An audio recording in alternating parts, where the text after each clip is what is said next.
Bhagavate Vasudevaya. Om Namo Bhagavate Vasudevaya. Bhagavad-gita as it is. Say, can you say? Bhagavad-gita. Bhagavad-gita as it is. Bhagavad-gita. Bhagavad-gita Unmai Uruvil. Translation and commentary by His Divine Grace Srila A.C. Bhaktivedanta Swami Prabhupada, founder Acharya Vriska. Bhaktivedanta Swami Prabhupada. Chapter 10, text 12 and 13.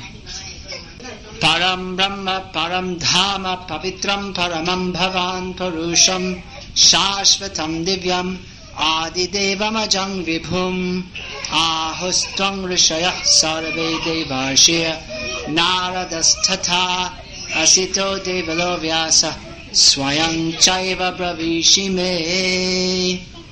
So read the translation and purport. Krishna. Every day of our lives we're hearing about so many different topics. About our local family affairs and local politics, national politics, international politics. Throughout our lives and for many, many lives, we have heard about and discussed so many different topics. But now we are very, very fortunate to have the opportunity to hear about and discuss about Krishna. Because actually we are all parts and parcels of Krishna and servants of Krishna. But forgetting Krishna, we have come to this material world. Krishna bhuli se jeev anadi bahir mukh ataiv maya tare deya samsara dukh. Forgetting Krishna, the living being is from time immemorial inimical to him.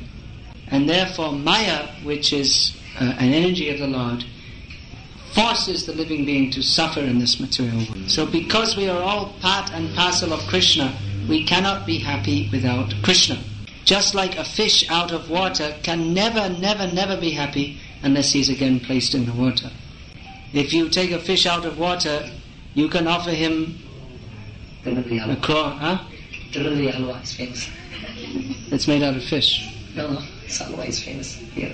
Huh? Halwa from Tirunelveli is very famous. Oh, you can offer Tirunelveli halva. Yes. They like to eat stew more. Some kinds of fish. Anyway, you can offer them Tirunelveli halva. You never made from. Or you can offer 1 crore rupees. You can offer a Ford car made in Chennai, Ford Chennai. Ford car? Yeah, they're made in Chennai, Ford city. So none of these things can make the fish happy. He only wants to go back to the water. So similarly, we are parts and parcels of Krishna, and we can never be happy unless we are in our real position, which is in relationship with Krishna. So we should make this habit of remembering Krishna by regularly hearing and chanting about Krishna. But we must properly understand who Krishna is. Sometimes it is considered that Krishna is one kind of God and there are many different gods. However, from this statement of Arjuna in Bhagavad-gita, we understand actually who Krishna is. Arjuna says, Param Brahma, you are the supreme absolute truth, Krishna. This means that Krishna is superior even to all the other different gods. And in fact, all the different gods, they're actually very inferior to Krishna, being dependent upon him. So a devotee of Krishna respects all the different devatas, but he understands very clearly that Krishna is supreme. And Krishna is Param Dhama. So generally Dham, that means a place. Krishna, Dham means the resting place. So all living beings, they rest in Krishna. Actually, we cannot avoid Krishna. Generally, people are not talking about Krishna. They're talking about so many other things, which simply cause them to be born and die again and again and again. But everyone is in contact with Krishna. But those who do not worship Krishna directly and accept his supremacy are in contact with Krishna through the agency of his external energy, which causes them to suffer repeated birth and death. Next, Krishna says, Pavitram Paramam Bhavam. You, Krishna, are the supremely pure. Now, sometimes there are doubts about this, because it is known that Krishna, for instance, is dancing with the gopis. And for various reasons, Krishna is sometimes accused of being immoral or impure. Have you heard people say such things? But we should consider if Krishna is actually impure, then why is he worshipped in so many temples? Why do great acharyas like Ramanujacharya, Madhvacharya, Shankaracharya, Chaitanya Mahaprabhu, who are all great sannyasis, worship Krishna if Krishna is immoral or impure? And even today, in our Krishna conscious movement all over the world, we are promoting a very pure way of life. That one should live a very moral life and not take meat or fish or eggs or gambling or have intoxication. Say meat, fish and eggs, the people understand, because sometimes they say eggs are vegetarian. Nowadays they say not vegetarian, non-vegetarian. Omelette and all these things, non-vegetarian. So our Krishna conscious movement is promoting this pure way of life. So why should people from all over the world who are following these principles of purity do so if the person they are worshipping, Krishna, is himself not supremely pure? And why should our great acharyas, who were very highly learned in philosophy and lived a very strict moral life, why should they worship Krishna if Krishna is not supremely pure? Krishna is so pure that simply by chanting his name one can be freed from the results of more sinful activities than he's committed in millions of lifetimes. So we should not just reject, Krishna impure. We should understand that there is something very deep here, very deep understanding is required. And actually that is the fact. As it is described in Shastra and explained by the Acharyas, for instance, when Krishna is dancing with the gopis only externally appear to be the wives of others, but actually they are the Antaranga Shakti, internal energy of Krishna. So Krishna is the supreme pure, and by worshipping him one becomes purified. And Krishna is Purusham Shashvatam Divyam. He's the eternal transcendental person. Devi? Transcendental. Oh, Devi, I see. Devi. In Tamil it was Devi. Not Devi. Devi Kamal. Devi Kamal. Sometimes there's a misunderstanding that the Supreme is not a person, but it's simply an abstract, undefined, impersonal light. But this is not the conclusion of Bhagavad-gita or indeed of all the Vedic scriptures. The conclusion of all Vedic scriptures is that Krishna is the Supreme Person and that He is Supreme. So bhakti means to develop our relationship with Krishna, and that relationship is eternal. It is not that we are doing bhakti now and then by doing bhakti we get moksha and then we stop doing bhakti, we become one with God. It's not like that. Rather, by performing bhakti we develop or revive our eternal relationship with Krishna, which continues even after mukti. So Krishna is described also as Adi Deva. That means he is the origin of all the different demigods. Yam Brahma, Varunendra, Rudra, Maruta, Stunvanti, Divyaistavai. All the great different demigods are simply offering prayers to Krishna. Yam Brahma, Varunendra, Rudra, Maruta, Stunvanti, Divyaistavai. That's the first line of a verse from Srimad Bhagavatam. Yeah, Brahma, Rudra, Varuna, Indra, Marut, and all the other demigods, they're offering obeisances to Krishna, prayers to Krishna. Indra. And Krishna is unborn. He is not a person like us who is forced to take birth by his karma. We get a certain kind of body according to our karma. It may be according to our liking or less so. Some people are born with some speech defect or some other physical defect or mentally weak, like that. Or sometimes we see that men are doing some exercise to try to make their body more strong. That means they're not satisfied with the body the way they have it now. They want to try and make it more strong or like that. Or for the ladies, now it's very popular, beauty parlors. That means they're not satisfied with their body as it is. They want to make it more beautiful. Actually, we have a good secret for the ladies, how you can become very beautiful. You put on nice Vaishnav tilak and you chant Hare Krishna, and then you'll become very blissful, and by the spiritual bliss, that alone will make you more beautiful than any makeup. That material beauty, that is one thing. That is only decoration of a body which is anyway made of blood and stool. But if we chant Hare Krishna, that gives real spiritual beauty. So anyway, Krishna, he's not performing exercises to become stronger, because he's already the strongest. Even when he was a tiny baby, so many great Rakshasas and Rakshasis were coming, and Krishna in play was killing them and in that way liberating them. And Krishna is so beautiful that he's famous as Shyamasundar. Krishna is known as Shyam because he's somewhat blackish in his feature. Generally in India they think that you should not be very black, you should be more white. In the advertisements for marriage they say fair or wheat coloured or something. Wheatish, some funny things. Like my Wheatish, tan color. No, like blue color of. Or they have fair and lovely skin cream. This color is Wheatish. This is Wheatish. He's successful. His life is successful. He's Wheatish. Or they have this fair and lovely skin cream. Sometimes. But Krishna is the supreme, and he's known as Shyam. He is Shyama Sundar. Very beautiful. He's so beautiful that even all the Kandarpas of all the universes are defeated by his beauty. Cupid, Madan, Kamadev, Kandarpa. What do you say in your language? I don't know. Manmata. Another name. Yeah. This name Manmata, it means just like when you make the butter, so like that, he does that to your mind. He makes your mind get churned up. That's the meaning of Manmata. The mind gets all agitated, that's right. But Krishna is known as Manmata Nath. He is the master of Manmata. So Krishna is supremely beautiful. He appears to be born in this world, but actually he just appears for the sake of his own lila. And he is Vibhu, he is full of all transcendental opulences. He is supremely powerful. He doesn't have to do exercises to become powerful. He doesn't need to go for elections to become voted as God.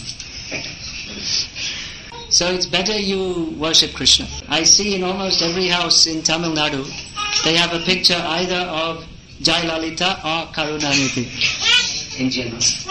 Oh yeah. Oh. Sorry.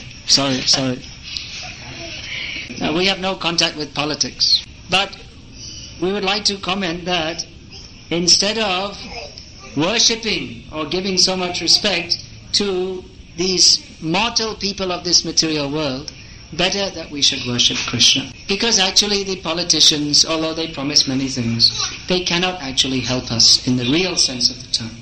The politicians cannot save us from birth and death. They cannot give us the eternal bliss of spiritual life.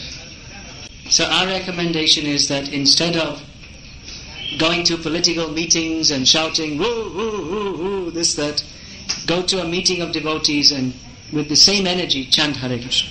Actually this politics is just another disturbance to the mind.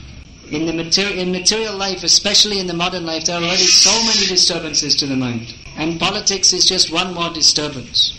So better we chant Hare Krishna. With the same endeavor or the time that we spend in politics, watching TV and so many different things, if we chant Hare Krishna, we can be very blissful and we will go to the spiritual world to live with Krishna eternally. So our recommendation is, please chant Hare Krishna, study Bhagavad-gita as it is, eat only Krishna Prasad, food that is offered with love to Krishna. In this way, lead a very pure and happy life, and prepare ourselves to go to the spiritual world to live with Krishna eternally. Is it a good idea? I think I'm putting my hand up for the right thing here. Does anyone have any questions about this? They're not ready yet. He's asking, you were born as a Christian, so how come you took to this Krishna consciousness? He wants to know so he can tell others to study. Yeah. Well, I was born in England, and what you might call a very, very ordinary kind of background. My mother was quite religious, and she wanted her children to be. Actually, she wanted me to be a missionary. Missionary, say in Tamil, it must be the same word. But from a young age, I wasn't very satisfied with Christian religion, actually. Because I saw that the priests, they say one thing, but they do something else. I saw different priests who were alcoholics, chain smokers, watching TV all day. And I had some questions about Christianity. That why did they say only Christianity? They say if you don't follow Christianity, then you must go to hell forever. But I knew that in other traditions throughout the world, there are many saintly people who believe in God. So why is it that if you believe in God but you don't know about Jesus that you have to go to hell? It doesn't make any sense. So another thing is that they say if you don't believe in Jesus then you have to go to hell forever. Do they still preach like that? They do the same. They do, yeah. Only Christ. But then I thought that, well, you see, they tell me that God is my father. Now, my physical father, he's not God, but if I do something wrong, he punishes me. But then he gives me another chance. However bad I am, he wouldn't just throw me to burn forever. So I thought this idea of God who burns you in hell forever, this has got to be wrong. And then when I heard about reincarnation, I thought this must be right because God must give you many chances, not that he just throws you in hell forever with no chance. But actually, for some time I wasn't interested in any religion at all because I thought, you see, this Christianity, their philosophy is so bogus. And then if you see anything else, all these Indian religions, they're also all bogus. All the gurus and swamis, they're all just cheating. And then I became so disgusted with the whole way of life that everyone is just simply interested in himself and just completely trivial, interested in completely trivial things. I could see everyone is simply interested in money and sex, which pretty much describes India today. What's that? Which that description is pretty much, that also fits to modern India. Yeah, nowadays in India people are basically interested in money and sex, that's all. So everyone was expecting me to go on and become a great success. But actually I had no interest in becoming a great success. I was supposed to go to university, but I couldn't go, despite everyone trying to tell me to go. I had no very great distaste for the idea of going to university. Because I thought, why should I follow the same path as all these other people who are simply miserable and frustrated and trivial and they have no idea what the purpose of life is. So I also had no idea what the purpose of life was. But I thought it's got to be more than simply this useless life that people are leading. So fortunately, I came in contact with this Sankirtan movement of Chaitanya Mahaprabhu as given by Srila Prabhupada. I found all the answers to my questions. Very pure way of life. A life based on dedication to God, which is certainly the highest and only real purpose of life. A life based on dedication to God, the Supreme Person, which is certainly, anyway, say that first of all, which is certainly the highest and the only real purpose of life. It was very important to me also that this wasn't just some new kind of religion that was dreamed up a few years ago, but that was based on ancient shastras. It's very important that we have to follow a parampara that comes from time immemorial, not just some Swami who makes a TV program and makes himself popular, with no backing of previous acharyas. And I could see that devotees in the Krishna consciousness movement were very sincere. They weren't practicing Krishna bhakti for any material purpose. But they're actually very, very serious to understand God. That was the spirit of Jesus. He sacrificed everything for God. Spirit, attitude. That was actually the spirit in the early church also. But nowadays religion, whether you say Christianity or Hinduism or whatever, people, they're not actually very serious to understand who is God and to surrender to Him. So it's not really a question of Christianity or Hinduism, it's a question of who's serious to understand God and surrender to Him. Spiritually, it doesn't really help us very much to try to combat fanatical Christianity by becoming a fanatical Hindu. Spiritually, it does not help us to try to combat fanatical Christianity by becoming a fanatical Hindu. Rather, we should try to develop actual spiritual saintly qualities. If Hindus and Christians struggle with each other and make politics against each other and fight with each other, that won't be pleasing to God, whether you think He's Jesus or whether you think He's Krishna.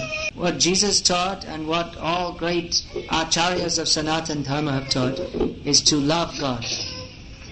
So on the social level, it may be perceived that there is a need for political activity to contain the activities of certain so-called religious groups.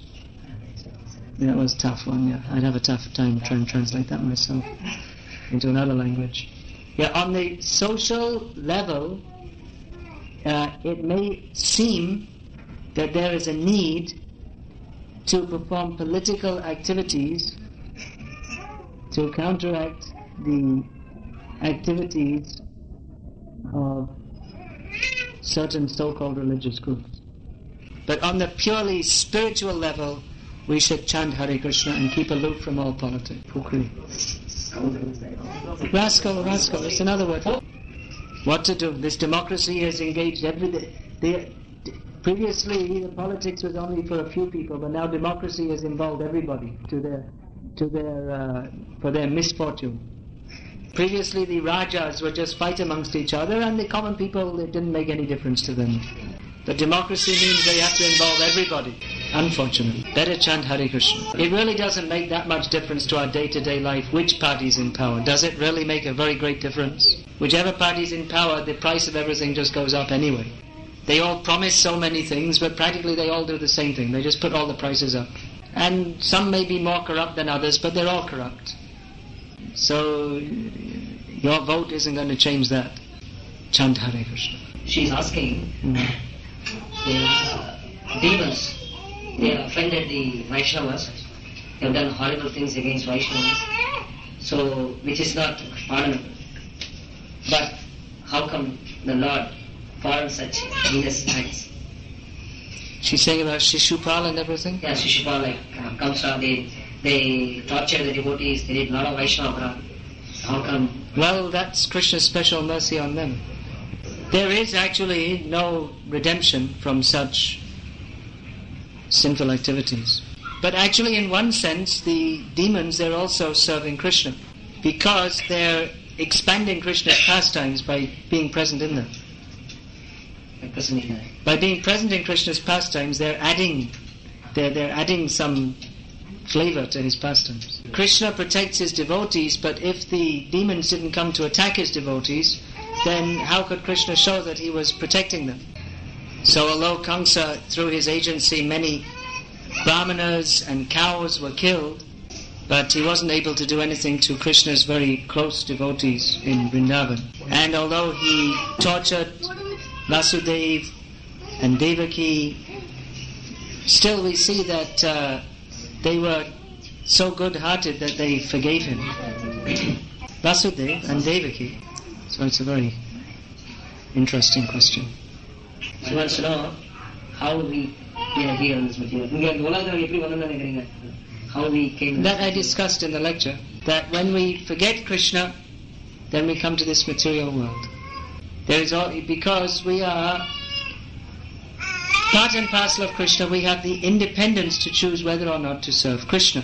Without that independence to choose whether or not to serve Krishna, then there is no question of actual love for Krishna. So without that, the fact that there is that independence means that there is the possibility of also that some will misuse it. It seems inconceivable that we would misuse it, but the possibility is there. But having come to this situation, we should now get out of it, isn't it? Burning house. Out of his house which is burning. Yeah, the first thing is you have to get out, and then, you can give that example. That question came about what to say to Christians. That question came about what to say to Christians. The question came about how to say to Christians. Previously we had a question about what to say to the Christians. Why don't you translate it? He doesn't understand. Somehow or other. Probably you're feeling fatigued from so much translation. No, not particularly. It's something like I feel it's not connected to it. It's not connected with this question, it's connected with the previous question. Everyone else can understand. So you can repeat it. Why don't, can you say? It may be different in this area, but generally we find that it's not very easy to discuss with Christians because they don't really want to discuss. They just want to pound on your head. You become a Christian or you go to hell. So is it like that also here with most of the Christians? Yeah. As far as we have seen, people, Christians are like that. Yeah, so there's not really that much point to discuss. What can you discuss? You can just say that, no, I don't think that all of my forefathers were complete fools and they haven't all gone to hell, as you are saying, because they weren't Christians. And I'm very satisfied with the religious process I'm following. And I don't think God is so unkind with me that if I have made a mistake, He'll burn me in hell forever. So, Hare Krishna to you. Have a good day. You can speak to them like this. He's asking, by performing Krishna conscious activities, we get relieved of the sin, and ultimately we also reach God. But how they are living in it, which are living in other bodies, like trees in tree bodies, they attain perfection, or they come out of that entanglement. But generally one has to go through, those who are in the lower species, they're there because they're suffering due to sinful activities that were performed in human life previously. And generally they have to wait to come to the human form of life to get the chance to engage in Krishna conscious activities. However, the devotees of Krishna, they can also help living entities in lower forms of life. Because if they chant the holy names, then other living beings in lower species of life, they can also be benefited by that. Pashu, Pakhi, Kit, Adi, Balite, Na Pare, Shunile Harinam, Tara O Tore. The Pashu, Pakshi, Kit. Pashu, Kit means plant. Kit means like that, insects, worms. They can't chant Hare Krishna, but if they hear the holy names, they can also be benefited, they can also be delivered. So it's Chaitanya Mahaprabhu's movement means to go out and chant Hare Krishna, and then all living beings are benefited. So if you become a pure devotee of Krishna, then by your chanting you can deliver so many living beings. But first you chant Hare Krishna yourself very seriously, and in your family you try to make them Krishna